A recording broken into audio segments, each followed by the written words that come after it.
읽으면 남습니다. 내비 책방. 안녕하세요. 내비 책방입니다. 오늘 소개해드릴 책은 죽을 때 후회하는 25가지입니다.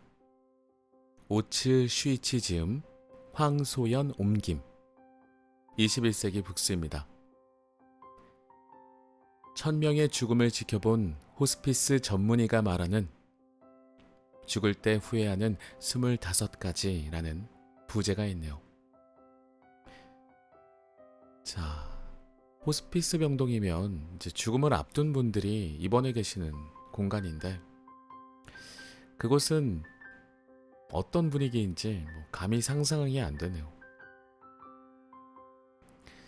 자, 이제 목차부터 한번 살펴보고 천천히 한번 읽어보도록 할게요. 목차. 처음으로 추천의 말 유성호, 서울대학교 의과대학 교수, 법의학자. TV에서 많이 뵌 분 같다는 생각이 듭니다. 네. 프롤로그. 죽음을 앞에 두고. 그 다음부터는 이제 25가지의 후회하는 제목들이 나와 있어요. 1번부터 25번까지 있는데, 앞에 번호는 첫 번째 후회, 두 번째 후회 이렇게 되어 있는데, 저는 시간 관계상 1, 2, 3 이렇게 순서를 나열하겠습니다. 1. 사랑하는 사람에게 고맙다는 말을 많이 했더라면. 2. 진짜 하고 싶은 일을 했더라면. 3. 조금만 더 겸손했더라면. 4. 친절을 베풀었더라면. 5. 나쁜 짓을 하지 않았더라면. 6. 꿈을 꾸고 그 꿈을 이루려고 노력했더라면. 7. 감정에 휘둘리지 않았더라면. 8. 만나고 싶은 사람을 만났더라면. 9. 기억에 남는 연애를 했더라면. 10. 죽도록 일만 하지 않았더라면. 11. 가고 싶은 곳으로 여행을 떠났더라면. 12. 내가 살아온 증거를 남겨두었더라면. 13. 삶과 죽음의 의미를 진지하게 생각했더라면. 14. 고향을 찾아가 보았더라면. 15. 맛있는 음식을 많이 맛보았더라면. 16. 결혼을 했더라면. 17. 자식이 있었더라면. 18. 자식을 혼인시켰더라면. 19. 유산을 미리 염두에 두었더라면. 20. 내 장례식을 생각했더라면. 21. 건강을 소중히 여겼더라면. 22. 좀 더 일찍 담배를 끊었더라면. 23. 건강할 때 마지막 의사를 밝혔더라면. 24. 치료의 의미를 진지하게 생각했더라면. 25. 신의 가르침을 알았더라면. 에필로그. 죽음을 넘어 삶을 향해. 마지막으로 옴기니의 말이 있습니다. 목차를 보면서 들었던 생각은 죽을 때 후회하는 것들 뿐만 아니라 우리가 일상생활에서도 그냥 하루를 살아내면서도 할 수 있는 그런 후회할 수 있는 고민거리들 같아요. 이것을 후회를 안 한다면 정말 완벽한 삶을 살고 있지 않을까 하는 생각도 드는데, 감히 생각해 보건대 후회하지 않는 분들은 거의 없으실 거라는 생각이 듭니다. 약간의 아쉬움들은 항상 남지 않을까요? 후회는 너무 좀 무겁게 느껴지고 아쉬움 정도로 표현하더라도 이 25가지의 아쉬움 혹은 후회할 거리들은 분명히 한 번쯤은 느끼면서 살지 않았나 하는 생각이 듭니다. 죽음을 앞두고 나서는 얼마나 더 깊은 후회와 깊은 아쉬움으로 남을까 싶네요. 이제 지은이의 소개부터 읽어보고요. 본문으로 바로 넘어가도록 하겠습니다. 이 책은 제가 잠깐 살펴보니까 어떤 이야기를 담고 있어요. 아마도 이 지은이가 직접 겪으신 이야기 같고요. 마치 어떤 드라마나 소설을 읽는 것 같은 그런 내용입니다.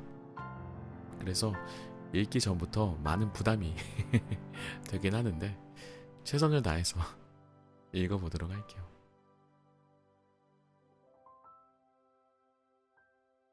지은이 오츠 슈이치. 암 환자 등의 고통과 불안을 덜어주는 완화 의료 전문 의인 오츠 슈이치는 일본 이바라키현에서 태어나 기후대학교 의학부를 졸업했다. 일본 뇌과학회의 소화기 병학회 전문의, 일본 전엄사협회 리빙윌 수용협력이기도 한 저자는 사사카와 의학의료연구재단 완화의료 전문의 양성과정을 수료했다. 이후 일본 최연소 완화의료 전문의로 교토에 위치한 일본 베프티스트 병원에서 근무하다가 도호대학 의료센터 오모리 병원 완화의료센터장을 거쳤다.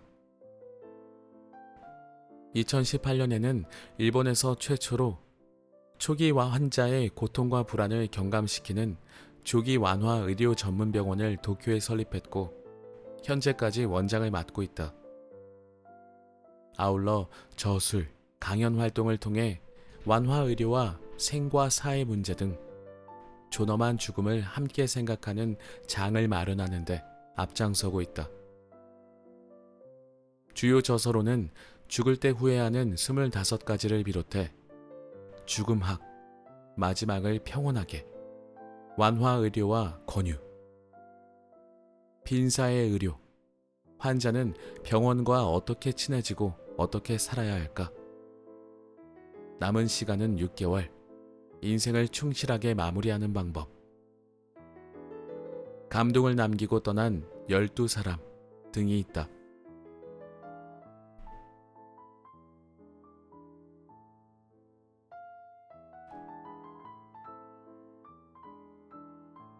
추천의 말.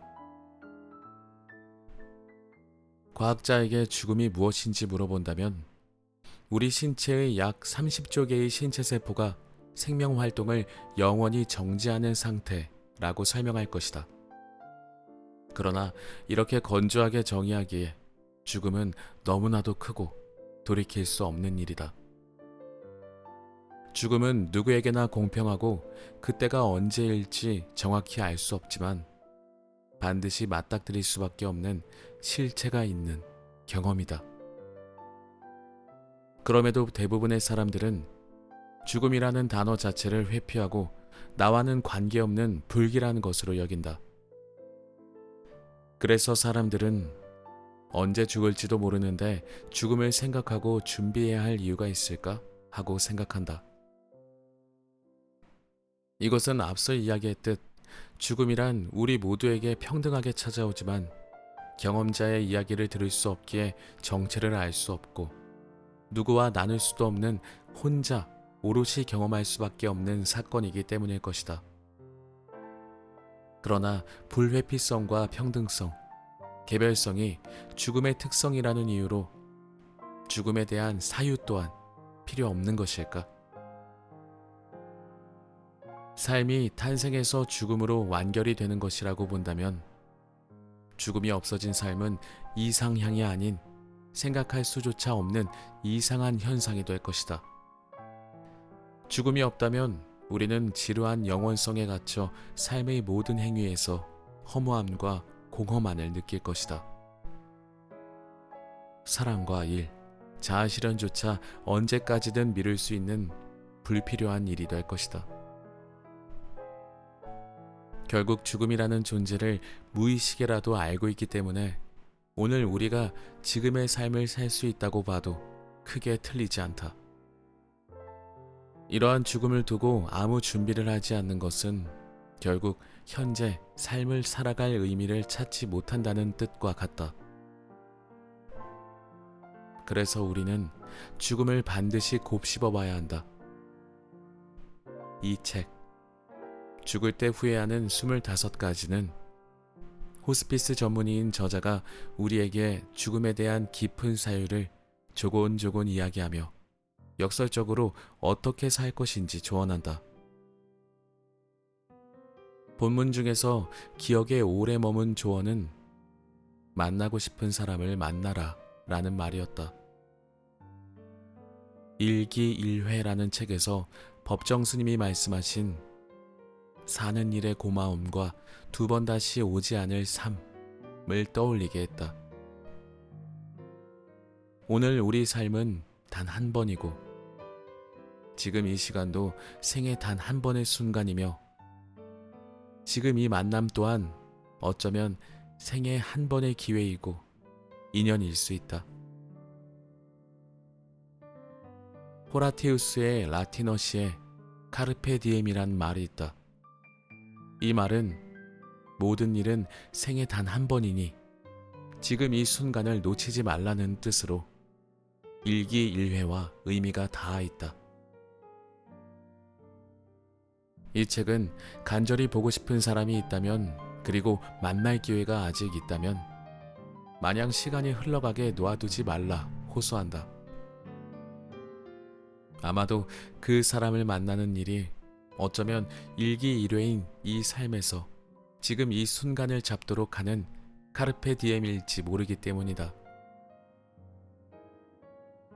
2018년 한 학술지에 발표된 일반인이 생각하는 좋은 죽음의 순서는 가족에게 부담 주지 않기, 가족과 함께하는 마지막, 남겨진 일의 깔끔한 정리, 통증의 조절, 삶의 의미 확인, 신적 존재와의 평화, 재정적 문제의 해결, 집에서의 임종, 치료 선택의 자율성 및 임종 시 의식 유지였다. 이 내용이 죽을 때 후회하는 25가지의 책 내용과 거의 일치한다는 점은 참 신기한 일이다. 부디 독자들이 이 책을 통해 자기 삶을 숙고할 기회를 가져 죽음 앞에서도 진실로 후회 없는 좋은 삶이었다라고 생각할 수 있는 평안과 안식을 가지기를 기원한다. 유성호, 서울대학교 의과대학 교수, 법의학자. 추천의 말만 읽었는데도 이 글을 통해서 우리가 알 수 있었던 건 죽음을 바로 목전에, 바로 앞에 두신 분들이 아니더라도 이미 우리가 죽음을 떠올렸을 때 바라는 것들, 후회하는 것들이 이미 예상이 된다라는 겁니다. 하지만 삶을 살아가면서는 평상시에 죽음을 떠올리지 않는다는 거죠. 뭔가 불길하다고 생각을 한다고 그렇게 저자분 혹은 여기서 추천을 해주신 유성호 교수님이 말씀하시는 것 같은데, 죽음은 우리가 필수적으로 할 수밖에 없는 경험이라는 말이 좀 마음에 와닿습니다. 어차피 죽을 수밖에 없는데. 그렇죠. 다만 지금 이 죽음을 느끼게 된다라는 것은 좀 사고나 질병 이런 것들을 떠올리게 되기 때문에 아마도 아직 내가 죽을 나이가 되지 않았으니까 그래서 이 죽음을 떠올리는 걸 좀 꺼려하게 되는 것 같습니다. 당연히 싫겠죠. 네, 당연히 누구나 죽고 싶은 사람은 대부분의 사람들이 어, 그런 생각은 안 하시지 않을까요? 자, 이제 프롤로그로 들어가 보겠습니다. 프롤로그. 죽음을 앞에 두고. 병실 침대에 누운 그가 조심스럽게 묻는다. 선생님은 무언가를 후회한 적이 있나요? 후회라고요? 네. 그는 쏟아지는 졸음을 간신히 떨치고 죽음의 사신을 힘껏 밀어내듯 고개를 끄덕인다. 선생님은 후회 같은 거 안 하시죠? 나는 목덜미에 매달린 청진기를 만지작거린다. 손끝에 닿은 서늘한 감촉에 척수를 통과해 뇌에 이른다. 하지요, 후회. 정말요? 늘 후회합니다. 이상주의자나 로맨티스트는 기대나 희망을 배반하는 현실과 그에 따르는 필연적인 후회를 감내해야 하는 법. 그런 의미에서 나는 후회하는 데는 선수나 다름없다. 말기 의료의 최전선에서 정답 없는 질문이 쏟아질 때마다 이런 처방을 했더라면, 이런 말씀을 드렸더라면 하고 뒤늦게 후회하고 나니까. 나는 딱딱하게 굳어있던 표정을 풀고 살짝 미소를 짓는다.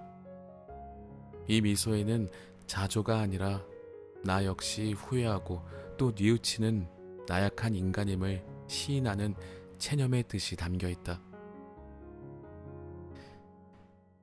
저도 항상 가슴을 치며 후회합니다. 재차 강조하자 그의 얼굴이 한결 부드러워진다. 선생님도 후회하는군요. 그는 비로소 마음이 편안해진 듯 목소리와 표정에 평온한 기운이 감돈다. 물론 후회하고 말고요. 지금까지 1000명이 넘는 환자를 떠나보내면서 후회에 관한 질문을 얼마나 많이 받았던가. 나는 말기암 환자의 고통을 덜어주는 완화의료 전문이다. 암 말기에는 상상을 초월하는 극심한 고통에 시달린다. 환자를 가장 힘들게 하는 것이 바로 이 고통이다. 따라서 고통을 조금이라도 줄일 수 있도록 약을 처방하거나 그 외 여러 방법으로 치료하는 것이 내가 하는 일이다. 이를테면 고통 감소 전문가라 할 수 있다. 그러나 신체의 고통은 어느 정도 줄여줄 수 있지만 마음에서 오는 아픔은 달래기 어렵다. 심각한 마음의 고통을 호소하는 환자를 만나면 마땅한 처방전을 찾지 못해 속만 태운다. 내 힘으로는 어찌할 수 없는, 도저히 해결할 수 없는 문제를 환자가 고백이라도 할 때면 어떻게 해야 할지 난감하기만 하다. 그저 벌거벗은 한 명의 인간으로서 마주 앉아 환자의 이야기를 묵묵히 들어주는 수밖에. 그럴 때마다 내 얼굴에는 먹구름이 드리운다. 돌이킬 수 없는 후회를 고백하는 그의 곁에서 나는 귀를 쫑긋 세운다. 그와 마음을 나누는 일이 내가 할 수 있는 유일한 치료이므로. 나는 그가 후회를 고스란히 간직한 채 이대로 떠나는 것을 원하지 않는다. 마른 침을 삼키고 자세를 고쳐 앉으며 묻는다. 무엇을 가장 후회하시나요? 그는 천천히 입을 연다. 저는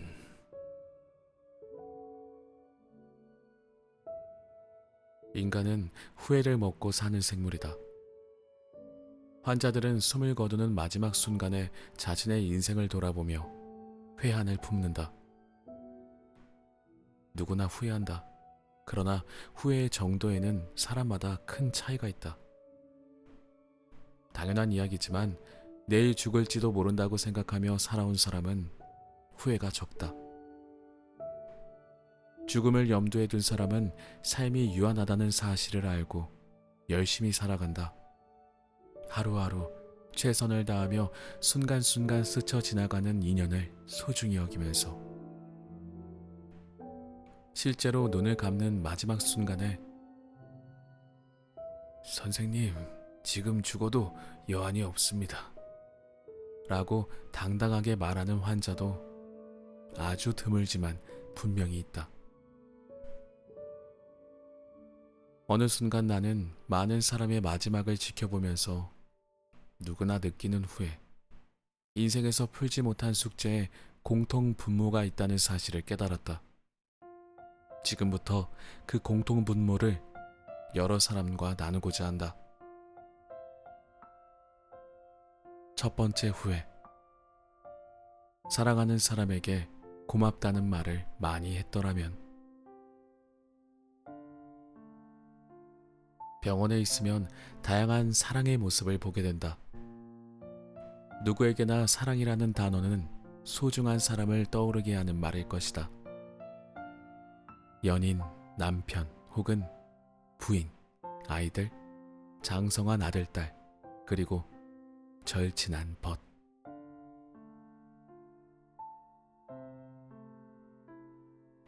당신은 소중한 사람들에게 사랑한다는 말을 건넨 적이 몇 번이나 있는가? 신기하게도 이 말은 가장 익숙하면서도 한편으로는 가장 입 밖으로 내기 어려운 말이다. 말을 하는 사람도 또 듣는 사람도 익숙해지려면 다소 시간이 걸린다. 특히 나이가 지긋한 세대 중에는 사랑이라는 말을 1년에 한 번도 하지 않는 사람이 많을 것이다. 이런 이들에게 장소와 시간에 구애받지 않고 자유롭게 구사할 수 있는 마법의 언어, 고마워를 추천하고 싶다. 고맙다는 인사만으로도 충분히 마음을 전할 수 있을 테니까. 그리고 여기 마지막 순간에 만감을 담아 고맙다는 인사를 남긴 한 남자의 이야기가 있다. Y 선생은 70을 한참 넘긴 남자 환자였다. 그는 대학에서 학생들을 가르치다가 정년 퇴임하고 교토 시내에서 홀로 지내고 있었다. 젊은 시절 K대에 입학하기 위해 고향이었던 아키타현을 떠난 이후 50해가 넘도록 그곳을 찾지 않았다. 결혼도 하지 않은 채 오직 학문에만 전념한 외골수 인생이었다. Y 선생의 첫인상은 그야말로 깐깐한 노교수였다. 큰 소리를 내지 않을 뿐이지 그의 고집은 황소라도 꺾을 기세였다.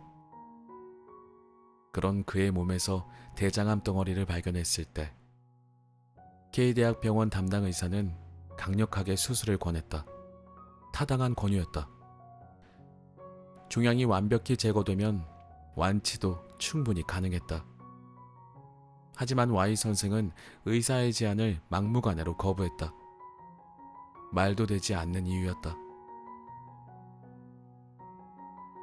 나는 수술이 싫소. 절대로 하지 않겠소. 그의 억지를 당해낼 사람은 아무도 없었다. 모두 혀를 내두를 정도로 대단한 똥꼬집이었다. 결국 수술 동의서에는 끝까지 사인을 하지 않았다. 그러자 가장 난처해진 사람은 담당 의사였다. Y 선생은 명망 있는 동문 선배이자 존경받는 교육자였다. 이런 중요한 환자를 아무 치료도 하지 않은 채 손 놓고 있다면 대학병원 의사로서 그리고 그의 후배로서 곤란하고 어려운 상황에 처할 것이 분명했다.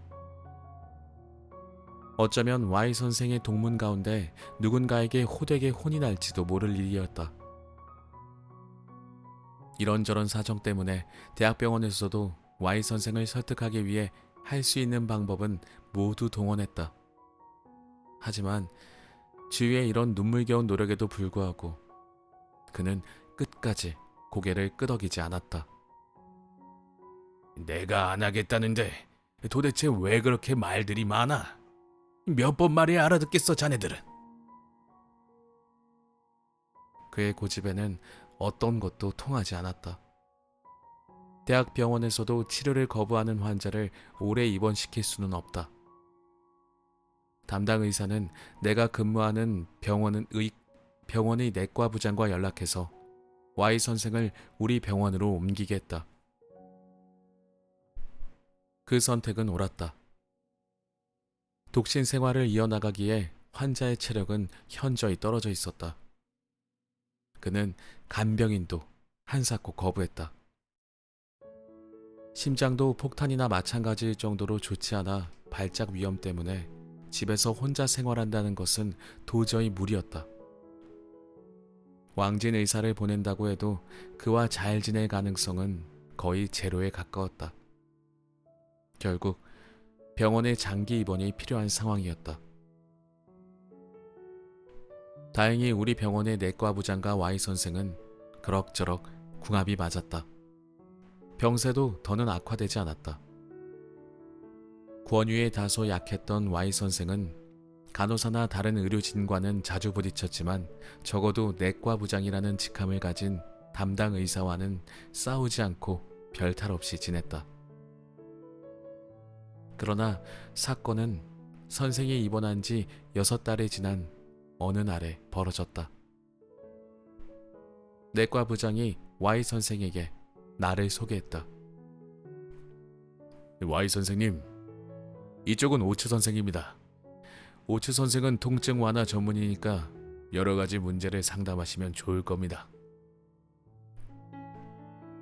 그의 첫인상은 강렬했다. 앙상하게 마른 몸에 긴 얼굴. 그는 기분 나쁜 시선으로 나를 머리에서부터 발끝까지 훑어보았다. 마치 생물학 교수가 연구 대상을 관찰하는 눈빛이었다. 안녕하세요. 오츠라고 합니다.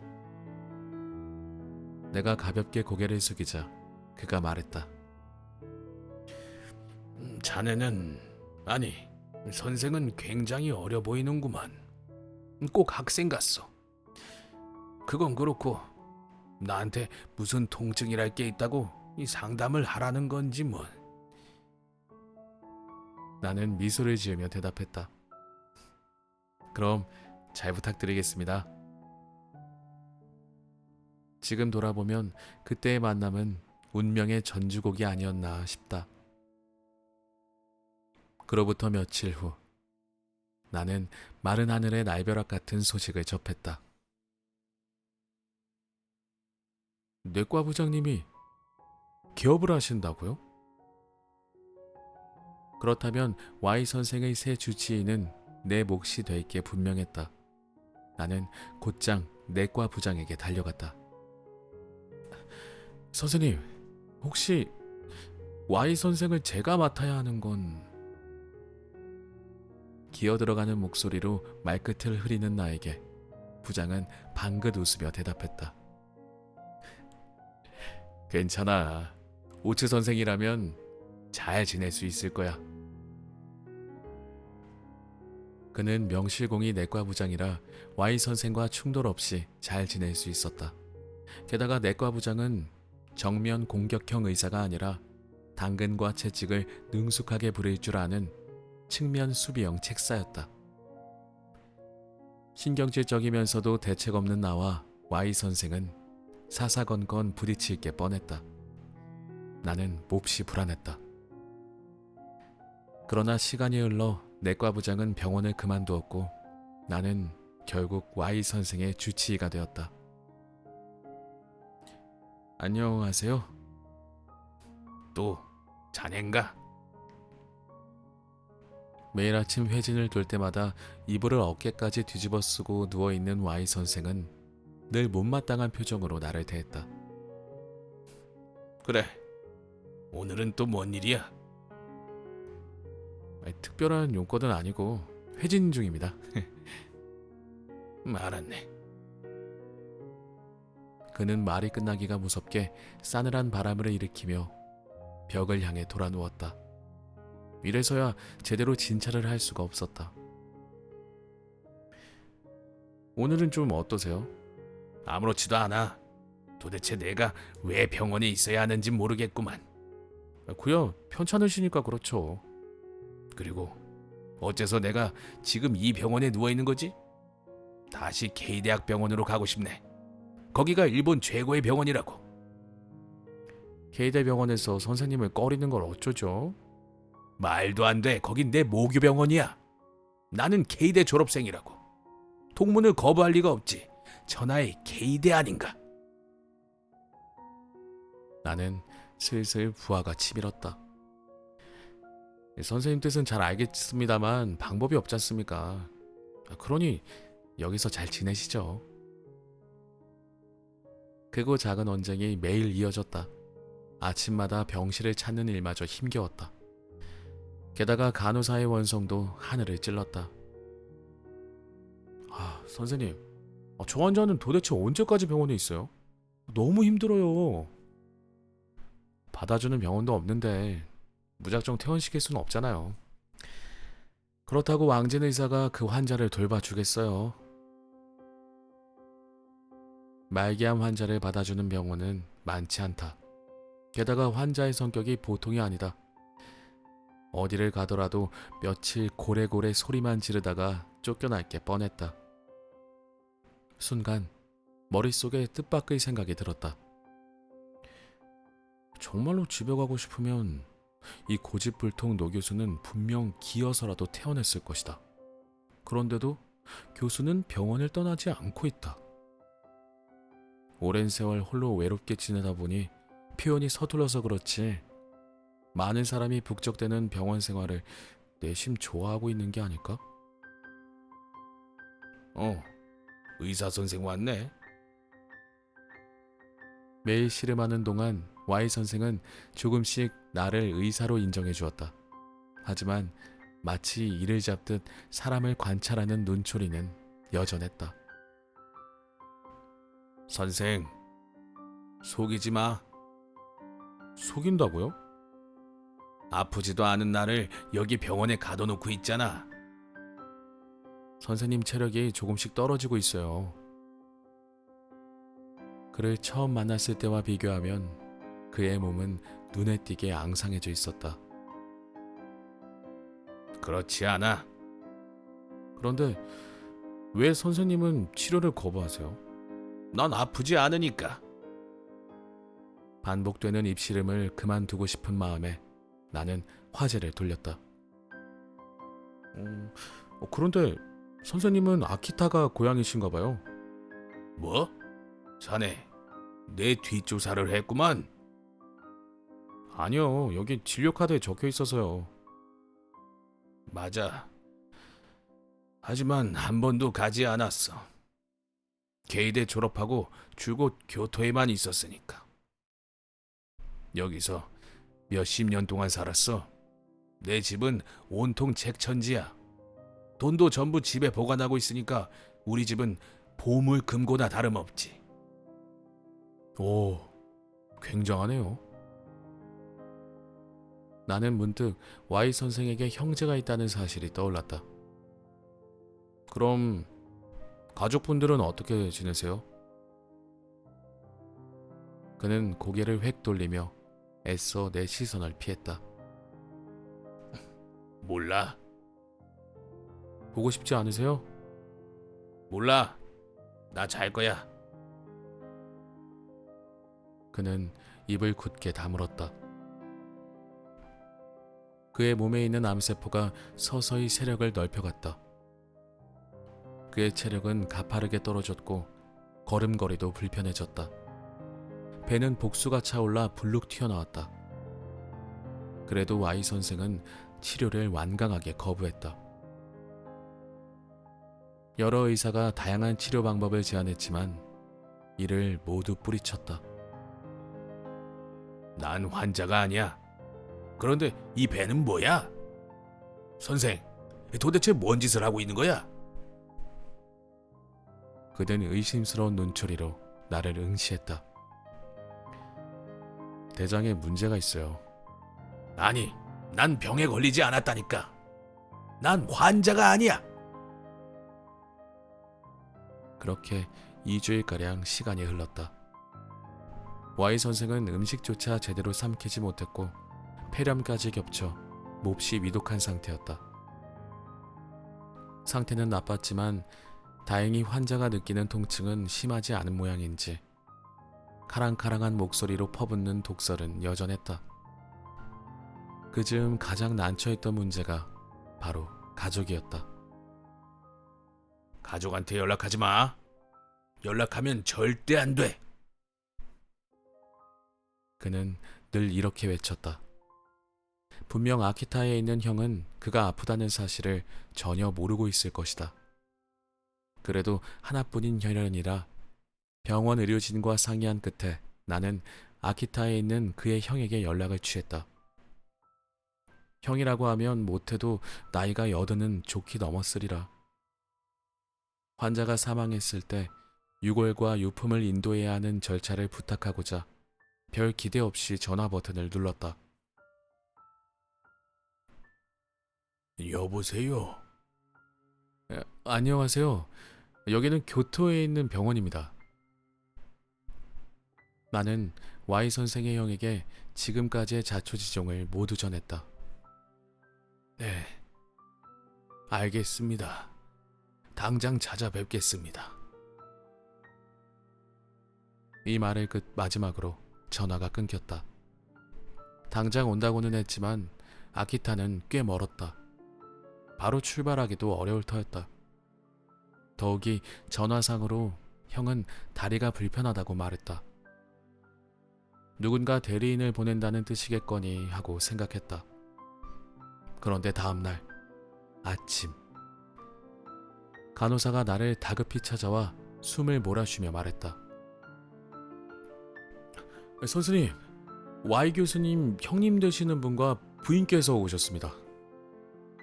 네? 나는 놀라움을 감추고 서둘러 병실로 향했다. 병실에 들어서자 침대에 누워있는 Y 선생 앞에서 노신사와 그 곁에 앉은 노부인이 보였다. 두 사람 모두 지팡이에 몸을 의지하고 있었다. 선생님, 처음 뵙겠습니다. 제가 이놈 형입니다. 노신사는 고개를 숙이며 깍듯하게 인사했다. 오셨군요. 오츠라고 합니다. 어젯밤 전화로 소식을 듣자마자 달려온 형의 신속한 행동에 나는 혀를 내둘렀다. 그러고는 엄청난 불호령을 각오한 채 Y 선생이 누워있는 쪽으로 고개를 돌렸다. 그런데 예상 밖의 장면이 펼쳐졌다. Y 선생이 평소와 180도 달랐다. 목소리가 고분고분해진 건 물론이고 고집불통의 태도도 마치 거짓말처럼 사라져 있었다.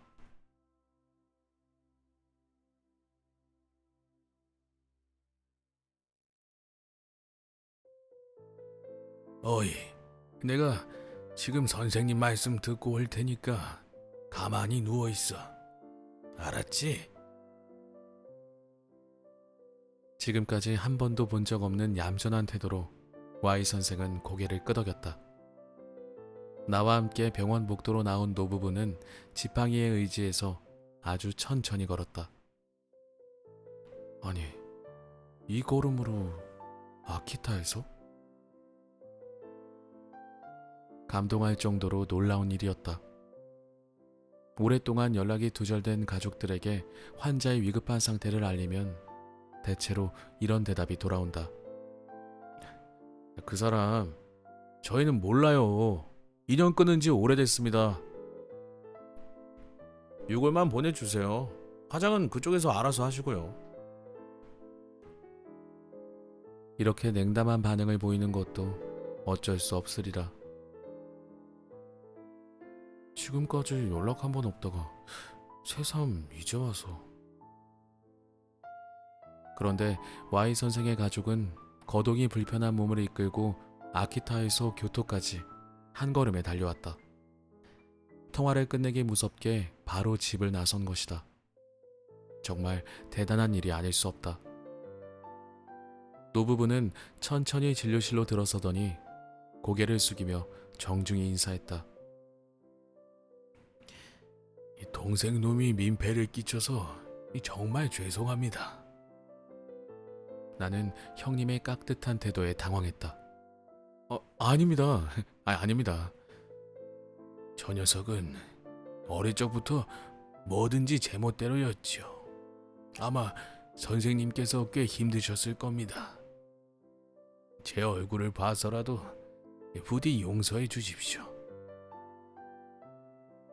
연령대를 가늠할 수 없는 굵은 목소리와 당당한 기세. 나도 모르게 기가 죽었다. 아닙니다. 그렇지 않았습니다. 그쵸? 나는 옆에 있던 간호사를 바라보며 동의를 구했다. 그러자 Y 선생의 괴팍한 성격에 손사래를 치던 간호사도 눈시울을 적시며 말했다. 네, 물론이죠.